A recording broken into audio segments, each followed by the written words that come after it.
आज सारा राज्य में पालित हो 28तम बीजेडी प्रतिष्ठा दिवस। पालहड़ा निर्वाचन मंडल में पालहड़ा बीजेडी पक्षर पालित हो प्रतिष्ठा दिवस। पूर्वतन विधायक मुकेश पाल नेतृत्व में आयोजित होता प्रतिष्ठा दिवस कार्यक्रम में मुकेश पाल मुख्य अतिथि भाव में जोगदे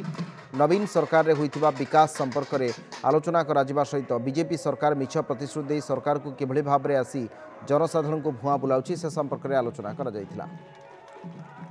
ओडिशार विकास तथा पालहड़ा निर्वाचन मंडल विकास आज विजु जनता दल कर्मकर्ता समस्त एकत्रित होती तृणमूल स्तर में समस्ते रहीकि कार्यक्रम करेंगे और विजु जनता दल